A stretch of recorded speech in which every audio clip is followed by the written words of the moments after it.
Good afternoon, everyone, and welcome to our 2017 Young Speakers Guild Induction. If you don't know, we're part of the Institute for Cultural Communicators, or ICC, and we are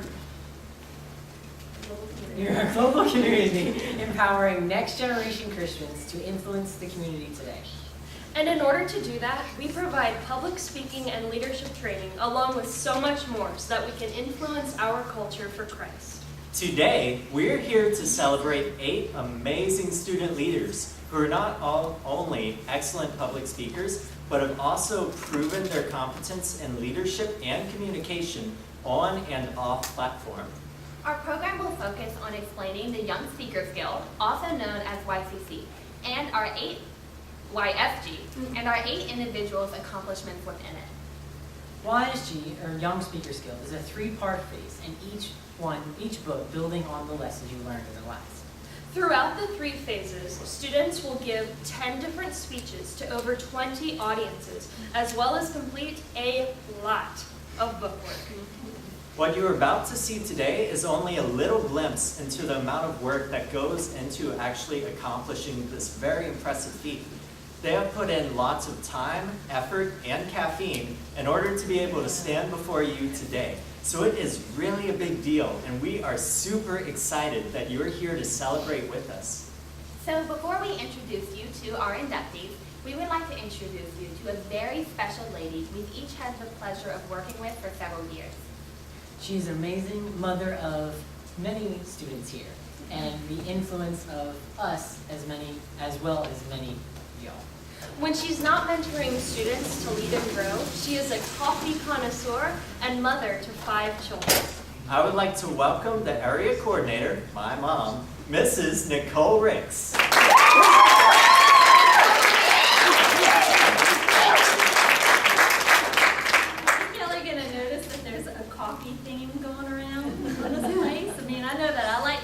But I'm just finding out how much our students love coffee. So I just want to thank y'all for coming. It really is a big deal what we're celebrating today. It's a significant accomplishment that our students have made. We have 8 students that have worked really, really hard through this journey of really learning and growing in communication and leadership. And some of them, it's neat because really all 8 of them, I have had the opportunity to watch them since they first started their journey. And we have 1 or 2 of them that it took all the courage, all the guts that they had just to get up on the platform and introduce themselves. And now they're speaking very confidently, they're competent, they're caring individuals. We not only train in how to speak on a platform, but we also train in character and leadership skills. And they are really, I'm really proud of them. They are a very caring group of people, somebody that you would want your younger children around or other people around. So it has been a journey, and but it's not the end of the journey. Guild induction is really just the beginning. I tell everyone it's like a key that you stick in the door and you turn, and it opens up so many other opportunities for them. Once they become a Guild inductee, they have the opportunity to be in the ASLC, Area Student Leader Council, which we had 2 of them up here. And those are students that work with the students in our area. They mentor the students in our area. They talk with them once a month on connection calls. They mentor them through their YSG journey. We have, they can become a National Student Leader Council where they're putting together, yep, Caroline Finley is applying for that right now. Victoria Rocan, who is up here, is part of our NSLC, where they work with students across the nation, putting together events for our national events, agendas, student leader receptions, just a whole lot of opportunities for them. Our 8 students that are being inducted today can actually serve as student instructors during our fall tour, which is coming up September 9th. We'll have, over here, we'll have a fall tour, and they can serve as student instructors. Now what that is we have a team of traveling interns that travel around the country putting on these conferences, and the student instructors actually get to shadow the interns when they're here. So they get to work with the interns on developing the workshops that they're going to be doing with our students. get to work with them on presentations for our opening activities. So this is really just, it's a big part what they're doing right now, their guild induction, but it's really opening up the door for them to receive more training and to further themselves. And anytime you're willing to step in to the unknown and receive more training, it's a scary thing. So I am very proud of our students because they have become really good at doing scary things, and that's why they are where they are today, how they've grown so far today. So I'm just really proud and happy that y'all are here to celebrate them with me.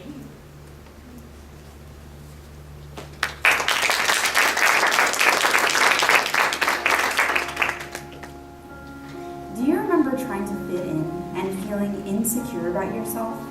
Maybe it's not so much an issue of remembering because you still are. Have you ever wanted to be part of a safe environment where you can be heard and be who you are? Sometimes it feels like that place doesn't even exist anymore. We want a place where our ideas will be accepted, but we don't even know how to verbalize our ideas, and we don't have the courage to share them when we find them. We're afraid our words won't come out right, and even if they do, people won't care because our ideas don't matter. We crave a safe place where we can share ideas with people who understand where we've been, an environment specifically designed to be welcoming, where we're encouraged to share our ideas. I found one. Join me, share your ideas, and make a difference.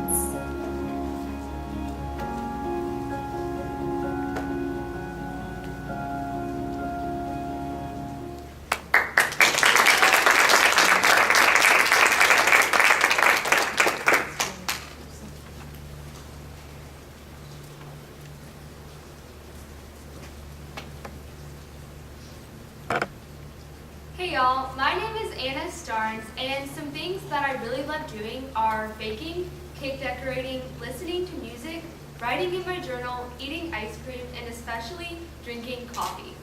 Did someone say coffee?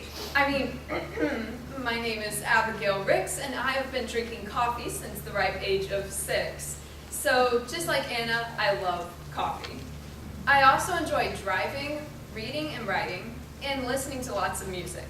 Oh, and Christmas is my favorite time of the year. Christmas time, when you wish it was cold, but you live in the South. We live in the South. I still don't get it. My name is Rachel Wall, and I like reading books, pretending I'm on adventures, also cooking food, playing video games, and fixing my fabulous hair. Hello, I'm Daniel Ricks, and speaking of pretending you're on adventures, books, and video games, I really like stories, really good stories that you'll find in movies, video games, and books, and adventures. I also like dressing up as characters from the said stories and going to places like Walmart and all that with a bunch of friends who are also doing likewise. Hi, my name is Rebecca Ward, and unlike Anna and Abby, I actually hate coffee. Yes! Me too. Well, what I do love actually is the outdoors. Hiking, rafting, swimming, pretty much anywhere outside you'll find me there. Except right now, because it's raining. Well, when I'm not looking for new rivers to raft down or new hiking trails to hike, you'll find me inside watching movies and playing video games with my family and friends. Hey everyone, my name is Ian, and like Becca, I also enjoy the outdoors. I've been in ICC for the past 5 years and have enjoyed every second of it. One of my favorite pastimes is photography and filming. If you ever see someone with an assortment of bow ties, walking around acting like paparazzi, taking pictures and video of everyone, it's probably me. Hi, I'm Jesse Wall, and like Ian, I also like photography, except it's digital photography, taking digital photos of digital objects with a digital camera on my digital computer, a process known as 3D animation. I'm a picky eater, thinker, drinker, and like those that have come before me, I hate coffee. Double yes! Me too, again. Hi, my name is Daniel, and speaking of eating, I love potatoes in any kind of way. I hate coffee, tea, milk, and hot chocolate. On a happy note, I love to go on vacations, hang out with friends, and listen to music. I am a very competitive person, so I love to win in everything I do. So, while we all have different likes and dislikes, We've all come together today to present this program to you. We are Your Your 2017 South Central Guild inductees.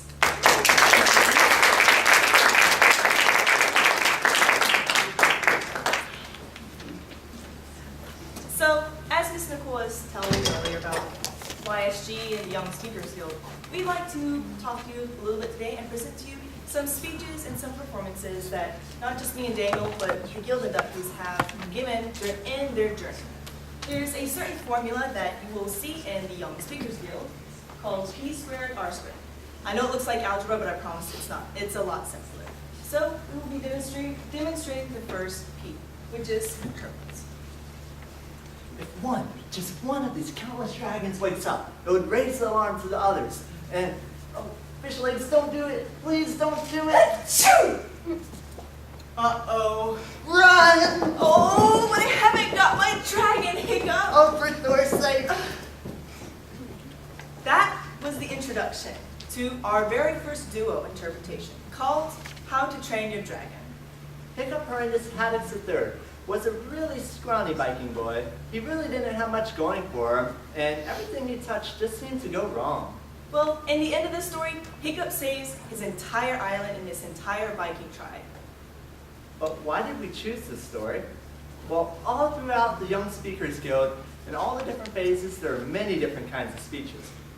But each one requires you to have a purpose for your speech. This is because the Young Speakers Guild trains and equips you to become an effective communicator and ambassador for Christ. And if we're to do that, we need to have a purpose for what we're saying. The Bible tells us to give a reason, to be ready to give a reason for the faith that is in us. And people really don't care how much we know until they know how much we care. So if we really care, chances are we'll probably have a reason for the things that we were saying. So what was our reason for this story? The purpose for giving a story like How to Train Your Dragon was really to entertain children, but it also had a message about a heart, a courageous heart. Hiccup was small and scrawny, but saved his entire tribe. It was a message teaching them that it doesn't matter how small you are, with a big heart you can do big things. 2 Timothy 4:12 says, "But don't let anyone look down on you because you're young, but set an example for the believers in speech, conduct, faith, love, and purity." So, how did Hiccup save his island from this impending doom? We'll now share the last portion of our speech with y'all.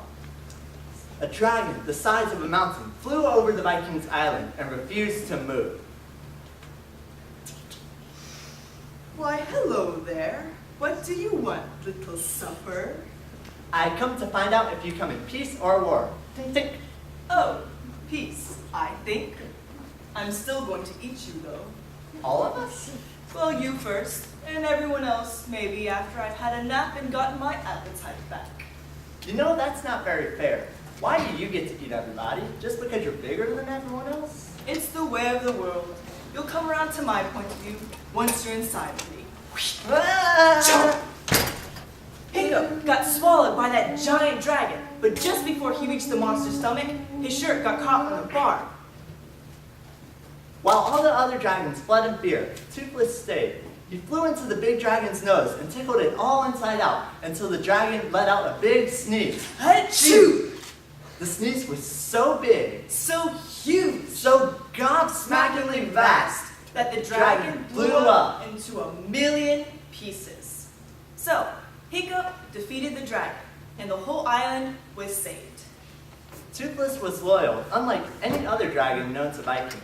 And Hiccup, once thought to be small and useless, proved to his entire tribe that even the smallest people can do the biggest things. The end!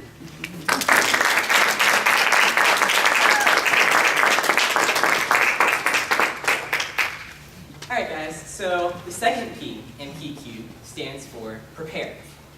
Depending on the speech, this step can be one of the most time consuming. To adequately prepare for giving a speech, there are a few things you have to consider. First, when you're deciding what your topic is going to be, you need to remember to consider who you'll be presenting in front of. Second comes the fun part, the research. Finally, it's time to write your speech and take it out into the community. One of the speeches that requires the most preparation is an informative. This is an excerpt from my most recent informative speech about the Electoral College. The Electoral College was put into place in 1787, after much debate over how the president should be elected. A few of the options considered were having Congress decide, letting the state legislators choose, or simply using the popular vote, until they finally settled on the current method of using delegates. When we go out and vote, we are deciding which candidate will be awarded our state's electoral votes. The matter was referred to the Committee of 11 on Postponed Matters, which consisted of such men as Benjamin Franklin and Abraham Baldwin. This committee devised the Electoral College system in its original form. After a working model was created, it was sent back to Congress, where some changes were made, and it was then approved. The version that we know today was put into place in 1804, under the 12th Amendment to the United States Constitution. This amendment stipulates that electors must cast distinct votes for president and vice president, rather than 2 votes for president. Additionally, electors may not vote for presidential and vice presidential candidates who both reside in the elector state. At least one of them must be the inhabitant of another state. What are the advantages and disadvantages, if any, to using this method? Why did the Founding Fathers ultimately decide on this system? We've all seen how the process works, but what would the country look like if one of the other considered methods had been enacted? For example, if they had decided to use the popular vote instead. One man, one vote sounds good, but is it the best way to elect our nation's president? The Founding Fathers didn't think so. If we were to use the popular vote, 5 presidential elections would have resulted in a different winner.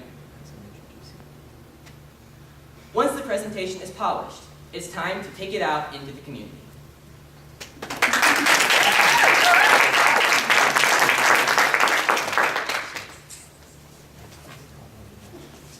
The next P that we will be talking about is present. Now that you have wrote your speech, memorized it, and practiced till you cannot practice anymore, there is something you must do, and that is present your speech.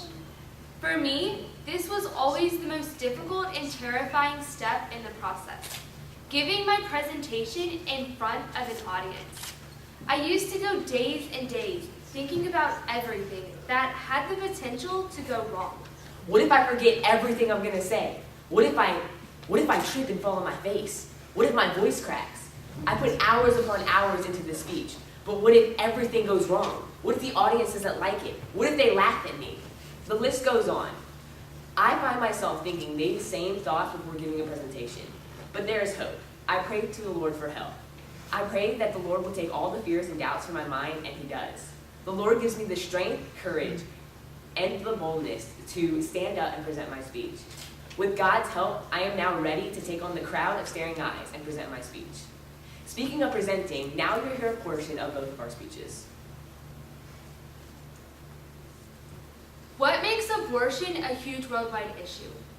David Platt says in his book, Counterculture, the question that determines how we view abortion is this: what is contained in the womb?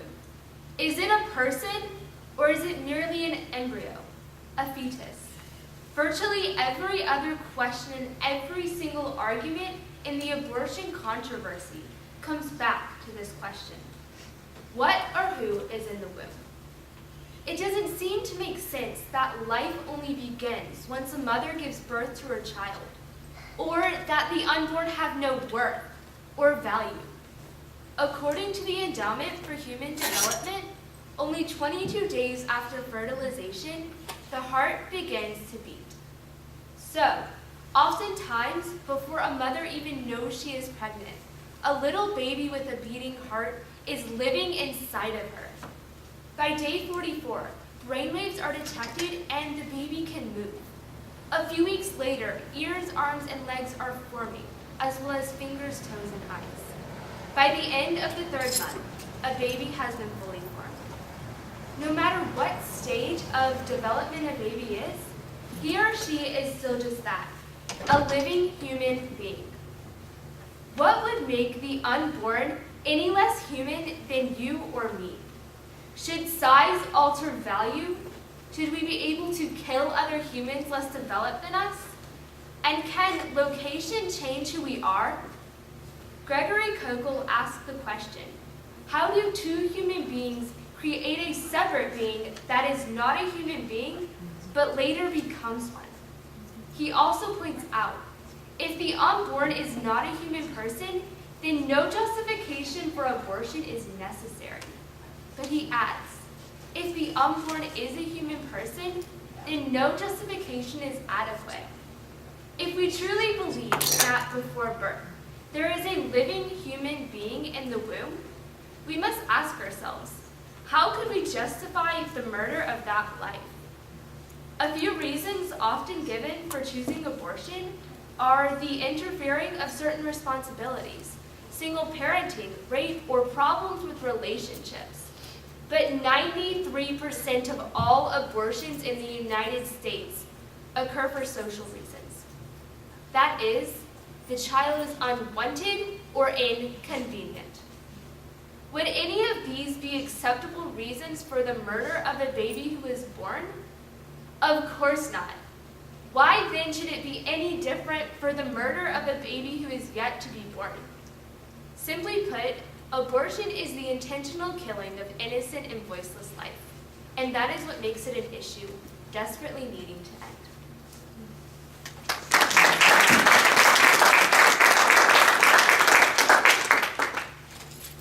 I think you're a fool. You're the biggest blamed fool in the jungle of Newell. Through the high jungle treetops, the news quickly spread. He talks to the dust speck, he's out of his head. Just look at him walk with that speck on the flower. And Horton walked during almost an hour. Should I put this speck down? If I do, these small persons may come to great harm. So I won't. After all, a person's a person, no matter how small. So then Horton stopped walking, the speck voice was talking. My friend, you're a very fine friend. You helped us all folks on the dust speck no end. I know I'm too small to be seen, but I am a mayor of a town that is friendly and clean. My town is called Whoville, for I am a Who, and we Whos are thankful and grateful to you. And Horton called back to the mayor of the speck, don't worry, you're safe now, I won't let you down. But just as Horton called back to the mayor of the speck, 3 big jungle monkeys climbed up Horton's neck. They snatched Horton's clover and carried it off to the black-spotted eagle named Valas Black and Cough. And before the poor elephant could ever speak, the eagle flew off with the flower in his beak. I'll fly through the night, I'm a bird, I don't mind it, and I'll hide this tomorrow, well, you'll never find it.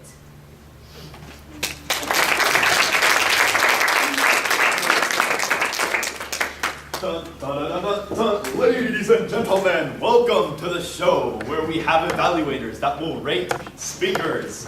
So this show has had a lot of good ratings. Get it? Good rate. Yeah. So and I've even gotten better ratings after people have told me to slow my rate of speech. I don't know how the show could ever fail at this rate. Anyway, so without further ado, let us start the show. Give a hand for our evaluators and our speakers.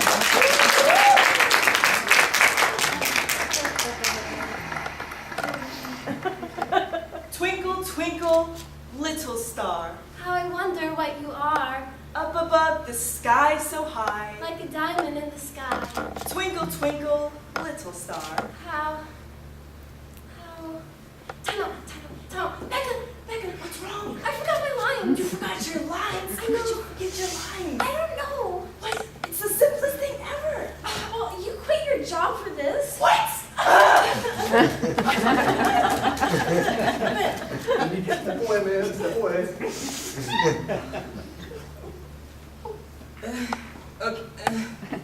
Okay, honestly, that was the worst presentation I've ever seen in my life.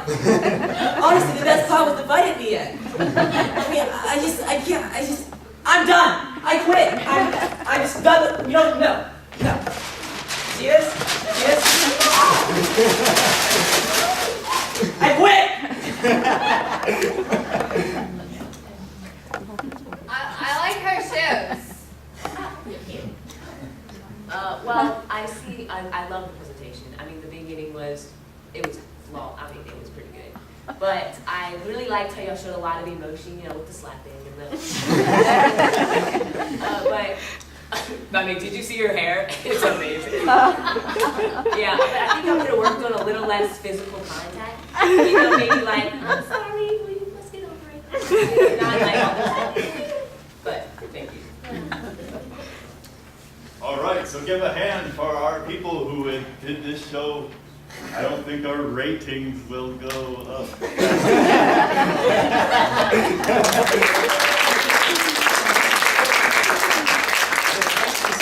There is a correct and incorrect way to rate. We teach our students not only to give presentations well, but to rate the people doing it well. Rating people we teach in ICC is not really about expressing your opinions or your frustration if something goes wrong. It's about helping the speaker, telling them the good things and the bad things about the presentation. We do this using what we call the sandwich method, where we tell them something good about their presentation, something they could improve on, and then something good again. Almost like bread, meat. Sandwich method. So, we are now moving on to respond. So, that is the second R in the R cubed formula. And in ICC, we don't like to just get up on the stage and talk and receive applause. We like to respond to our audience and the people who have helped us with our presentations. We're called the Institute for Cultural Communicators after all, not cultural monologuers. So, if we were to give a presentation like so, There's a word so powerful that it can make thousands, if not millions, of people cringe. It can make one feel guilty and condemned. Very rarely does it make one feel proud and accomplished. When I say it today, you might even feel yourself squirm, but you probably wouldn't admit to it. Let's just say that this word has power. The word I'm referring to is purity.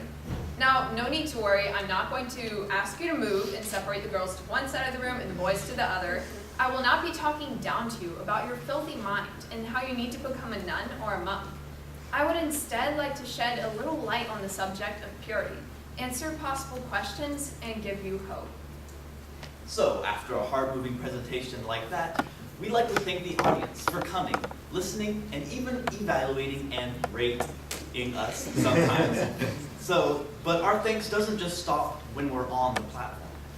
We like to send thank you notes to our audience and anyone who helped us prepare because it shows that we're thankful for the time and the platform that they gave us. But that is not the only way to respond.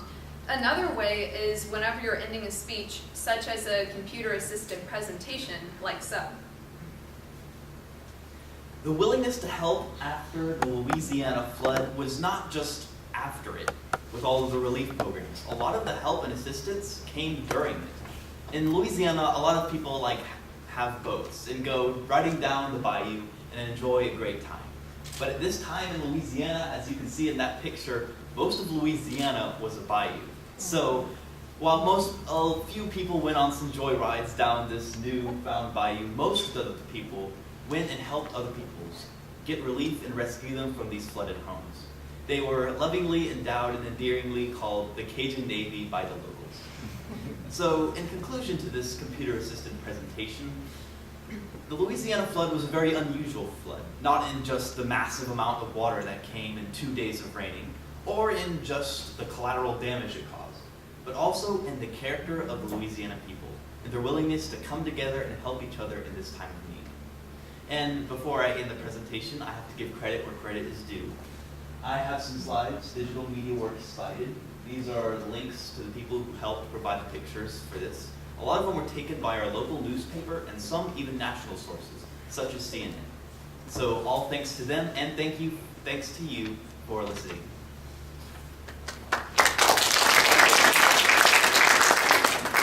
When we end a presentation like so, we show that we have respect and gratitude for other people's hard work. That is why we, as cultural communicators, respond.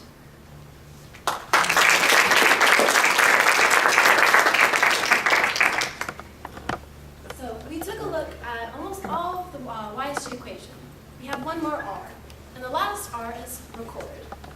See, you record in your books by putting down pictures, scripts, and critiques, just to help keep you track of everything and to see how far you've come. Well, when I first started, I was terrified opening my YSG books because there was so much to do. I kept closing it saying, yo, I got tomorrow. Well, when tomorrow came a-knockin', I was knee-deep in book work. I learned my lesson the hard way, and now I'm catched up on YSG because I'm yielding, And I am now up to date on everything and learned an important lesson: to care, prepare, and not be scared. And so, since I've recorded everything from mostly day one, we can take a look at one of my first speeches I did in YSG 1. It's called My Favorite Bible Verse, and the introduction went something like this. That's my flashback sound. There is a muscle in the human body that has caused more heartache, more mistrust, and more anger than all the other muscles put together. It is so powerful, it has caused wars, riots, and betrayals, and murders. And it is the key factor in the destruction of friendships, relationships, and families. Proverbs 18:21 says, "Life and death are in the power of the tongue." And this muscle, in fact, is the tongue.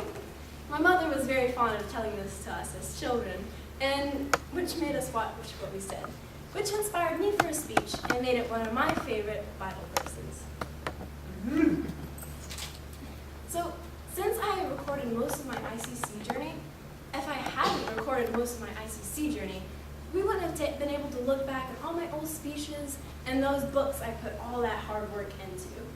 And I thought it was pointless at the time, but now that I've gotten farther, I see it's so encouraging to look how far I've come. And so, to close, I would like to quote Corrie ten Boom. She said, "Memories are the key not to the past, but to the future." Thank you. Ladies and gentlemen, we are professionals. Let's assume a professional. Oh my papers. Please, someone has signed in. Oh, hey, there we go. Ladies and gentlemen, welcome to the Young Speakers Guild press conference. The floor is now open for questions. We have questions. No, I'm first. Oh. Ian and Daniel Ricks, what surprised you the most as you worked through the Young Speakers Guild books? Well, for me, probably the biggest surprise was how thorough the paperwork was.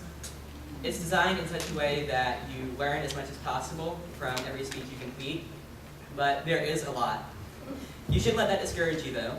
As long as you keep up with it, it won't be a problem. Thank you. It won't be a problem, and you won't be trying to organize a whole phase worth of papers the day before you go to prep, like some people. You know, what surprised me most had to be the amount of get-togethers that we actually got to do throughout the YSG curriculum. More towards the end, more specifically, we were able to get together with all of our friends who were going through the same thing, and we would just help each other out where the paperwork was needing more than one individual to do it. And it surprised me about how fun it was. Even one time, our chapter sponsor had made us all breakfast when we got together to do it. So it's just really fun to get together with everybody and work through our YSG books and finishing it up. Marvelous, thank you. I have a question for Mr. and Jesse Wall and Miss Anna Starnes. How has the Young Speakers Guild training helped you? If I could summarize it in one word, confidence. It gave me the confidence to be able to speak in public and lead. When I was a kid, I was one of the most shyest persons you could have ever met. When we would go to Walmart and somebody would say, "Hey, Miss Mary, oh, is that your son Jesse?" I would bite my nails and hide behind Mom and kind of slightly whimpering. I really did not like socializing with people, and not less leading them. That just seemed out of the question for me. But at the end of this, I find myself confident enough to talk to people and even lead them. Well, whenever I began my journey through the Young Speakers Guild, speaking in front of anyone absolutely terrified me. I said that I would never be in any leadership position or even finish all of my books. In chapter, I never spoke or participated unless I had to. Speaking in front of people sometimes still scares me a lot, but looking back, I can see how far I've grown. I've had to step out of my comfort zone And by doing that, I have gained the confidence to speak and lead. I've had many opportunities to use this training in my everyday life, and that's why I think it is so important. That was truly moving. So for Daniel Lukachin and Becca Wall, what words of advice can you offer to your fellow YSG students? Well, for me, when I was going to the Young Speakers Guild, there were so many times when I was filling out all the hard work, so many pages, that I wanted to give up. I never wanted to finish what I was doing. But once I got a few speeches done, or I went out to community, gave my presentations, got pages done, I then realized how it has helped me to become a better communicator of Christ. God has used all the hard work in the book to better enable me in my everyday life. And I know life might get hard sometimes, but in whatever we're doing, we just can't give up. And we just have to think to ourselves, how is this going to better impact our lives? And how are we going to grow with this experience? So I like the second what Daniel was saying. It's very true when you're going through the YSG. Here you are, a little kid, you have this giant paperwork like book, and so you're flipping it through, you're having to record stuff, you're having to give speeches, write speeches. It can be discouraging sometimes, but I just like to encourage you not to get discouraged because, I mean, there's millions of times of just like, oh, I mean, I'm alone, throw the pencil, let's go do something else. It really does build responsibility and confidence in you, just having a bookwork in front of you and just getting it done yourself. A lot of times you'll be alone and you won't have somebody over your shoulder telling you to get the work done. So I just encourage you and let you know that it's a very good character building, just being alone with your book and then writing down your stuff. Getting inspiration by yourself for your speeches, and then it's really, really great, and just like to encourage you not to give up, even though you might think it's a lot of work. I have a question for an Abigail Ricks and a Rachel Wall. How do you see yourself applying Young Speakers Guild training in the real world? Ooh, that is a good question. I'm just going to start by saying, in YSG, when I first started, I was an extremely skilled procrastinator, and I found a way to just barely get away with it. But as I continued through YSG, especially when I got to the ending portion of YSG, I realized that I really had to take initiative, and I couldn't put things off. And that is something I learned how to do through YSG, is to just, no matter if no one tells me to do anything in YSG, I just got to take initiative in this situation, be determined, and do it. And I think that I can take that to college, my job, and certainly at home when the dishes are piling up in the sink. Well, definitely kind of like what Abby was saying. I see myself using it in college and in school when you have to write an essay. It really makes you not throw the pen over your shoulder. It makes you get it done then and there, or else you're going to be overwhelmed and that's not going to be pretty. YSG has also helped me just to stop and think about things in new ways, like scriptures. It makes you think about them, not just, oh, write this down, do. You actually have to think. And so that's what it's really gotten me. I'm not just applying it, but hopefully living it through my life. And that is the conclusion to our press conference. Thank you guys for asking questions. Please, inductees, take a seat.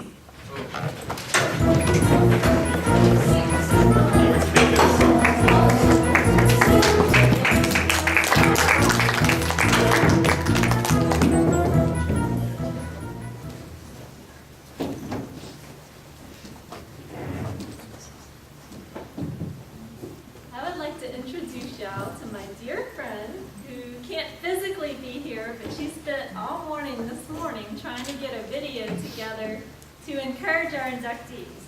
Her name is Mrs. Sherry Freeman. She is the Global Director of Student Leader Services in ICC. And she has just been a tremendous mentor to me in many ways, but she firmly backs our students and is continually trying to find opportunities for them to continue growing in leadership and communication, to the point where at one time all we had was guild induction. And that was it. They inducted and then what? So we ended up, students would graduate and they would just move on. She said there needs to be more. They're not done. There's more that they can grow, more opportunities for them to grow, more opportunities for them to develop leadership competence, communication, so she created the Area Student Leader Council. And then we had lots of students that got on board with that, and they learned how to write agendas, and they learned how to lead meetings, they learned how to organize things like this. And then she said, okay, there's got to be more. So then she developed the National Student Leader Council. And now she's working to develop something with our other global directors where students that graduate and can no longer continue in ICC because they may be away at college can come underneath a global leader and work with that global leader and receive mentorship and training, work alongside them in a mentoring relationship. So she just has a tremendous heart for our students, and she is really the heart behind the student leadership in ICC. So she has a word for us. Here with you today as we celebrate this momentous occasion, your Guild induction. We are indeed a global community empowering next generation Christians to influence today's culture. As most of you know, this is certainly not an easy task, the journey of the Young Speakers Guild. You see, the journey requires diligence, it requires determination, it is full of challenges and full of opportunities. But you've risen to the occasion, which is why you're here. We've been equipping you with life skills, with real-world application, to further your understanding and equipping for the future that God has in store for you. This is certainly not the end-all. This is not the end of the road for your student leader position, but rather it is the gateway that's being opened up for you to step into more opportunities within ICC through our online academy, through area student leadership, and even through our global student leadership, and perhaps even internship. I'd also like to point out that this journey did not happen alone. As you know, we are an organization that values mentoring and mentoring relationships, and there is much of this along the way with the side guides, surprise guides, and even your wise guides. We know that the alchemy of our leadership training happens through relationships and community, which is why I'd like to extend a special thank you to our friends, to our families, and to our communities that are here making this event possible for you. I am very proud of the individuals that are here today. Thank you for your diligence, thank you for your commitment, thank you for your teachableness, and even your tenacity that sometimes required probably a little push from those invested adults around you. But you are being equipped with real life skills for real world impact, and I believe that wholeheartedly. I'd like to charge each of you to continue seizing the opportunities for equipping and training you to take the skills that you're learning and make a difference in your home, in your community, and in your world. Because my charge to you is to be ready for influence. Congratulations.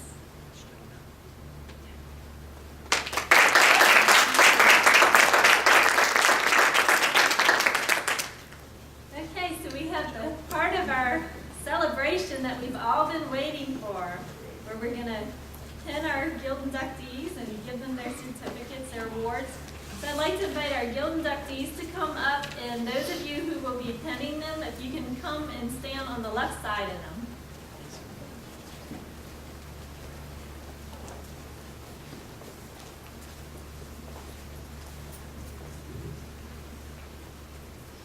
Oh, and our students who are already Guild inductees, if y'all would come up and you can stand behind them and just support them.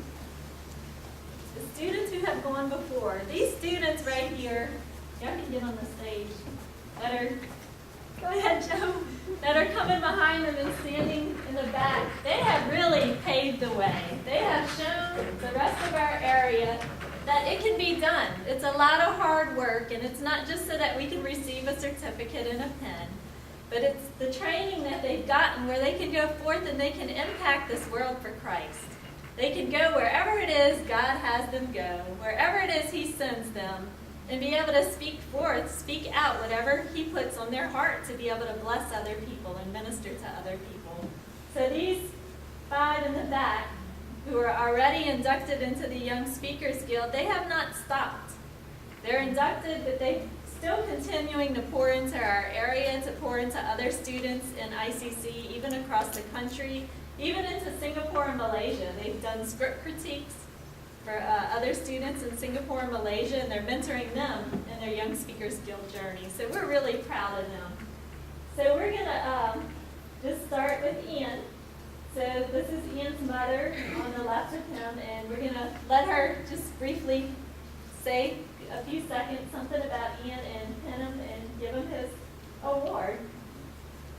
Hello everyone, congratulations inductees.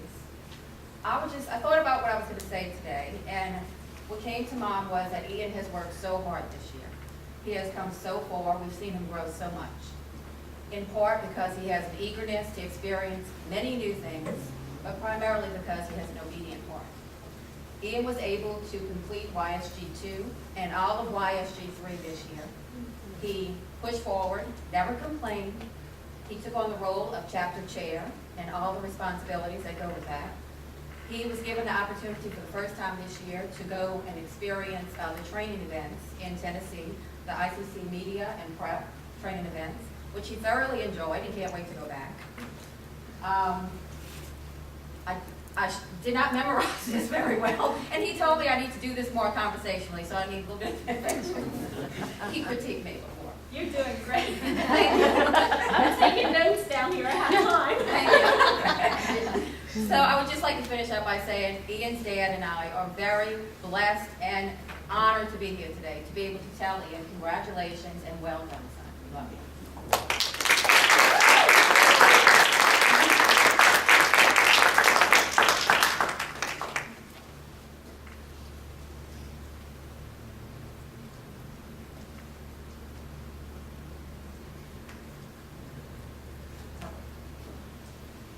Well, Daniel, on his 11th birthday, he asked for a gift, which was to download the YSG book. And one reason is he was so sick of being in BPS. But the other one, he was really excited about starting his journey. And so he did. And I'm really proud of Daniel and all the work that he's done over the years. He has been a pleasure to work with as a student and as my son. In our chapter for the last few years, he's been a wonderful student leader. He serves with a smile always. And the paperwork has probably been the hardest thing. He loves getting on the platform and doing his speeches. He really enjoys that. But he's made it through, and I'm really proud of him and his dad is too. So we thank God for him.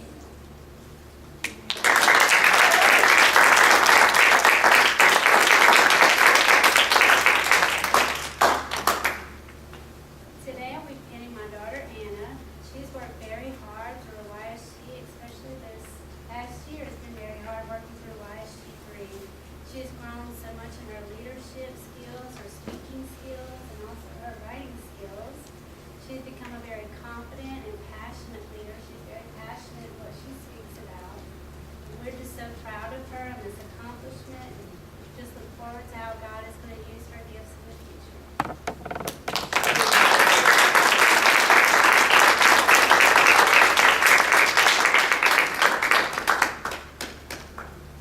Well, I had a call this morning from Rebecca asking me to come and pin her, and I am just so blessed. I have had the pleasure of working with almost all of these students this year as either a sponsor or the liaison for our area. But I have just seen Rebecca blossom so much. She came in with such initiative. I said, "How are you doing with your YSG thing?" She goes, "I'm done with all the paperwork." And I was just so excited, and just to watch her just take on responsibilities in chapter has just been amazing. I've watched her leadership skills develop, her speaking skills develop, and it's just such a privilege for me to do this for you today, Rebecca. I love you dearly. Yes.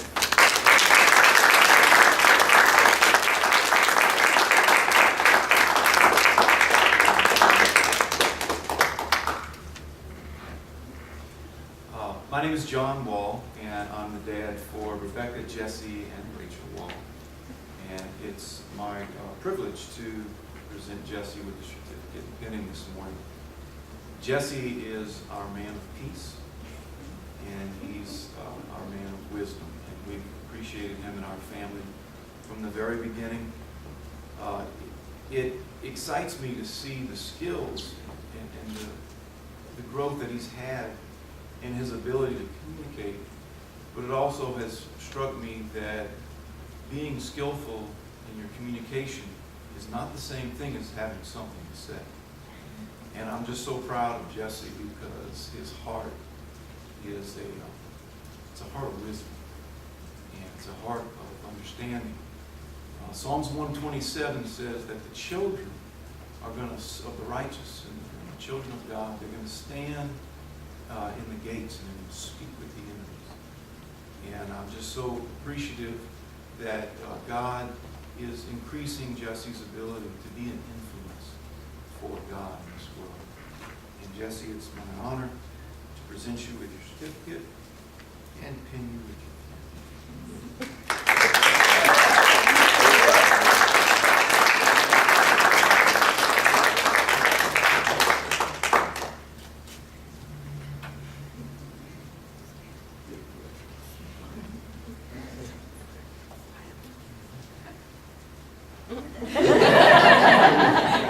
Also pinning Rachel.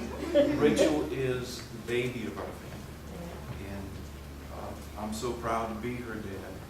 We've also got Mom and Grandpa and Grandma here and some siblings, and we're all just proud of you. We're proud of the heart that you have, because it is a discerning heart. It's a wise heart. Rachel sees everything that goes on around her. She's aware of how people are doing things that a lot of times I just miss. She sees. And we're really excited that with her growth in ICC and her ability to communicate, she's communicating from a heart of love. And I just know that the influence that she's going to have is going to be for the healing of people, and even for the healing of nations. And so, Rachel, we're really excited to present you with your certificate and pin you with your pin.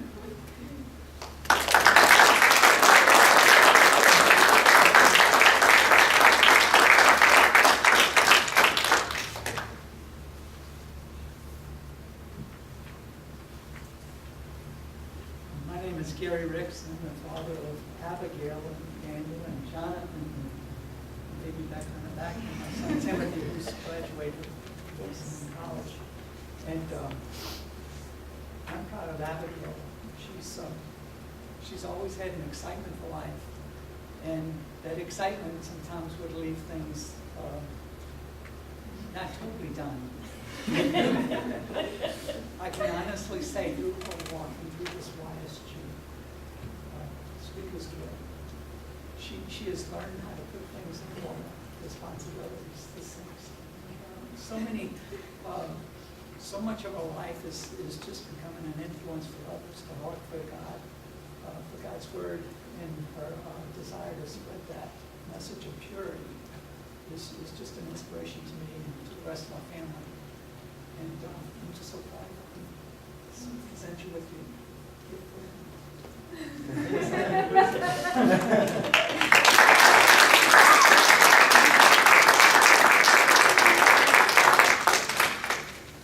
So I'm Nicole, and Gary's wife, and today is our 23rd wedding anniversary.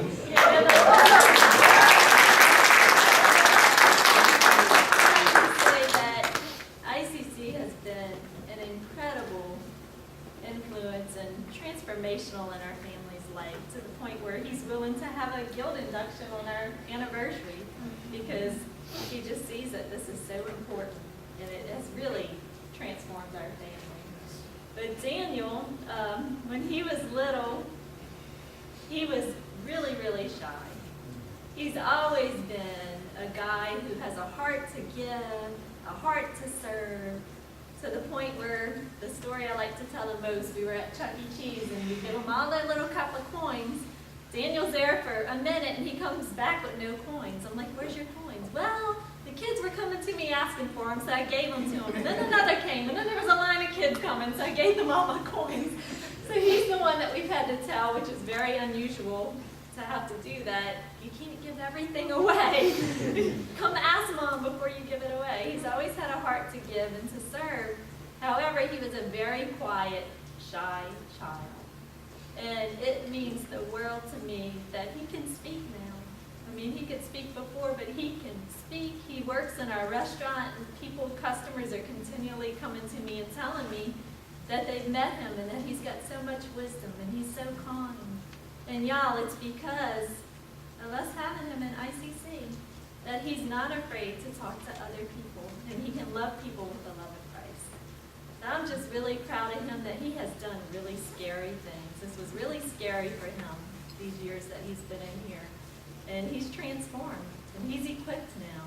It's an honor to give you your certificate and to pin you.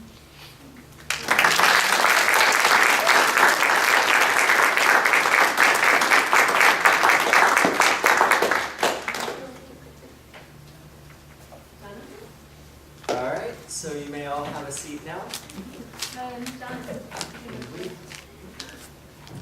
Oh, yes, of course, we're going to pray.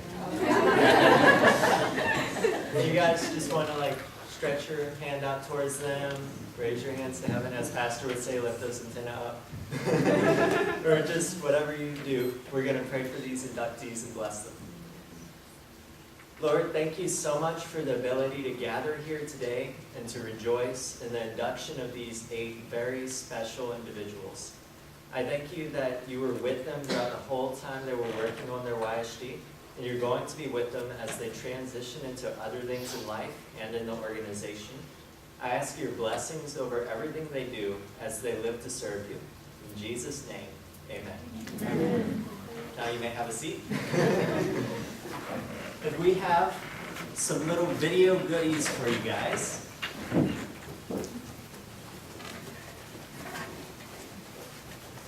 Actually better, we have the live thing. So the person I'm about to introduce to you is very special to me. He's a padre. Right there. Yep, he's getting ready. My dad has been a big influence on not only my life and my siblings' lives, but pretty much everyone that he comes in contact with. He's always looking to share wisdom and to help people through their journey. So I would like you to give a very warm welcome to him as he comes and disposes some of that wisdom into you right now. I have to say he was just kidding. But these guys are a tough act to follow, I tell you. But just 8 years ago, on a bright and beautiful Saturday morning, my lovely wife, Nicole Ricks, comes to me and says that she's sending me off with my children on this life-changing event. And with all the things to do in life, and especially the things I'd like to do on a Saturday morning, I didn't jump up with eager anticipation. I just kind of sat there. But then Nicole just started to explain to me this really critical statistic that only 5% of Christians are able to share the reason for their faith. So kids and I packed up picnic lunches and we drove off to New Orleans to an event called Flood the Five, and it was hosted by ICC. So anyway, the presentation started and the kids got up there and they were doing their little presentations. And I was amazed to see these little guys get up there in front of a group of adults and speak. So after a few presentations, I said, wow, this is what I want for my kids. I remembered when I was a young guy myself, and I had to get up in front of people, and it's still not the most favorite thing I like to do, but my ears would turn red, they might be a little bit now, but out of shyness, and then out of embarrassment, my face would turn red, and I was able to take care of that. But, it was just always a problem. If an adult said something to me when I was young, I couldn't respond. And, we hear some of that today. I heard a little bit about that from Jesse, So I wanted a different life for my kids. I wanted that training, that education, that they could be more, that they could articulate the faith, that they can do more. So anyway, Nicole signed us up, and the journey began, and what a journey it was. It was really amazing. The first year I saw my kids get up there and stumble through an induction, the introductory speeches that they had to do, and then persuasive speeches. And as the year progressed, I saw these little guys transformed, and were not so eloquent speakers, but they did good. They got up there and they did it. And, over the course of years, this is where they've come to this. So, and what's great about that, it had an unintentional, well, it might have been intentional from ICC, but not on my end, but it had this personal effect for me, because I got to go to the chapter meetings, and I saw that, and then later on I got to go to some of the national conferences like Ignite and Icon. And in those conferences, they have workshops where the children would go do theirs, and then the adults, the parents, would get to go to a workshop. And they would hear some of the same principles that they were teaching the children. And it was about character building and life and relationships. And through those classes, those workshops, I took principles back to my business, and I started putting those principles that I learned into practice. And over the past few years, 3 of them actually, we've had double-digit increases in sales and performance. It was just a much-needed event for us. It was much needed. And so I found that ICC turned out to be more of an investment than an expense.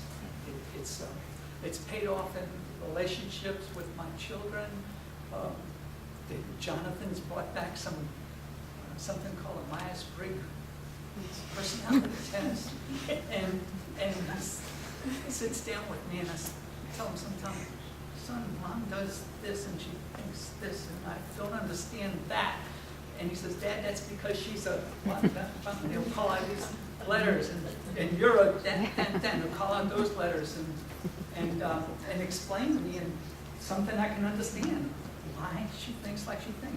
And so it improves, relationships, not only at home, but also in a workplace. I can understand some of the crazy things my employees do now. I can understand it because I understand there's a different personality trait there. It's a different chemistry at work. And I say, okay. So it brings peace. And with that peace, it comes a joy because you don't have to wonder or struggle or cause a fight about it. And so what I would want for me, and what I would want for you, what I want for my family and for your family, is that we would come together and on that day, when we stand before the Lord, because of the things that He's given us to do, the training that He's allowed us to go through, that we would hear that, well done, good and faithful servant, enter into my joy.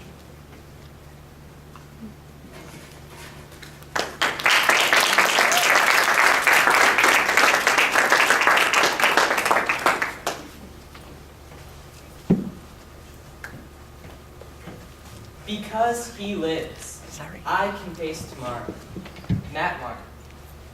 In the words of Steve Jobs, he says, your work is going to fill a large part of your life.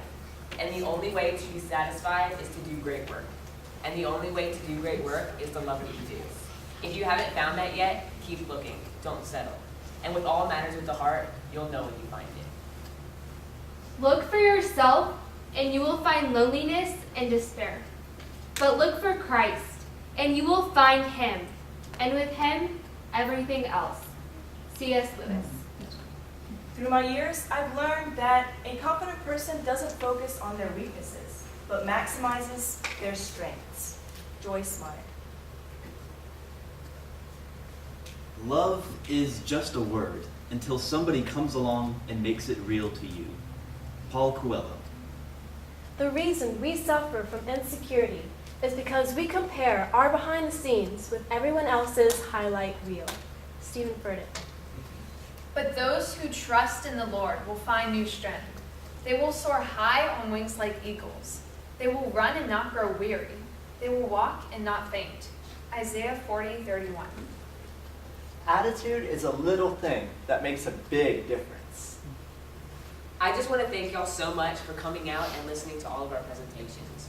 We'll be happy to talk with you, have a conversation with you afterwards at the reception. But we are your 2017 South Central Guild inductees.